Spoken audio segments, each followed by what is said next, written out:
சொத்து வரி, பேர் மாற்றம், பல்வேறு கேட்டகரியில் வாங்கப்பட்டாலும் மெயினாக வந்து சாலை பொதுமக்களுக்கு என்ன தேவை என்று ஏற்கனவே நான் உங்கள்கிட்ட சொல்லியிருக்கேன். ஸ்கூலுக்கு போகிறது, ஏரியா விட்டு ஏரியா போகிறது, இந்த சாலைகள்லாம் போடப்பட்டோம். மாமன்ற கோரிக்கைப்படி சாலை போடப்பட்டது. இப்போ சின்ன சின்ன சந்து ஃபேவர் பிளாக் கிட்டத்தட்ட மாநகராட்சியில் எல்லா சாலையும் 100% கவர் பண்ணியாச்சு. 278 சாலை பணி ஆரம்பித்து கொண்டிருக்கும், நடைபெற்று கொண்டிருக்கிறது. அது படிப்படியாக மார்ச் மாதம், ஏப்ரல் மாதம் போட்டு அதை ஒரு மேக்குள்ளே ஃபுல் ஆக்கிடுவாங்க. இப்போ அடுத்த கட்டத்துக்கு நம்ம பெய்யாச்சு. உங்களுக்கு என்ன தெரியும், சாலை விரிவாக்கம்னா மாநகராட்சியில் வந்து சாலை வந்து 3 விதத்தில் இருக்குது. அதாவது அடியில் சொன்னால் 20 அடி ரோடு இருக்குது, 40 இருக்குது, 60 இருக்குது, சிலது 50 அடி ரோடு இருக்கும்.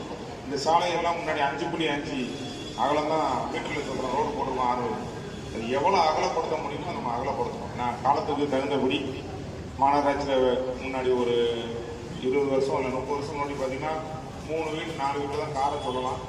இப்போ ஒரு வீட்டுக்கு 3 வண்டி 4 வண்டி வந்ததுனால சாலையை அகலப்படுத்துகிற ஒரு மஸ்ட் ஆகிட்டு நம்ம மாநகராட்சியோட இது பழைய அலுவலம் புது அலுவலகத்திலேருந்து பீச் ரோடு வரைக்கும் ஃபேவர் பிளாக் 2 சைடும் ஃபேவர் பிளாக் போட்டு கொடுத்தோம். பஜாரில் முன்னாடி ஒரு சைடு தான் வண்டி நிப்பாட்டுவாங்க, வியாபார பெருமக்கள் போதாக 2 சைடு நிறுத்திருக்காங்க. ஏன்னா அந்த மாதிரி அகலப்படுத்த நம்ம மக்கள் யூஸ் பண்ணிட்டே வராங்க. அடுத்த கட்டமாக ஆஃபீஸ்லேருந்து மேற்காம நோக்கி 3ஆம் மைல் பாலம் வரைக்கும் போட்டு முன்னாடி இருக்க நம்ம மரத்தெல்லாம் ட்ரிம் பண்ணி அதில் இருக்கிற போர்டு எல்லாமே அப்புறப்படுத்தணும். அந்த இடத்துல அகலமான ஸ்ட்ரெச் கிடைக்கும். நாம் தமிழர் வளாகம் பின்னாடி ஒளியாக போனாலும் ஜிஹெச்லேருந்து போகிறது ஒரு சிக்னல் இல்லாமல் ஃப்ரீயாக போகிற மாதிரி அடியை ரெடி பண்ணி விட்டுருக்கோம். இதே மாதிரி தான் நம்மளோட ஓல்ட் ஹார்பர்லேருந்து ஓட வரைக்கும் 2 சைடு சென்ட் மேரிஸ் காலேஜ் பகுதி, அது வந்து கல்லூரி மாணவர்கள் கோரிக்கை வந்ததுனால அதுலேயும் ஃபேவர் பிளாக் போகிறோம். ஏன்னா அதில் பார்த்து நடந்து போகிறவங்க நிறைய இருப்பாங்க, காலேஜ் போகிறவங்க.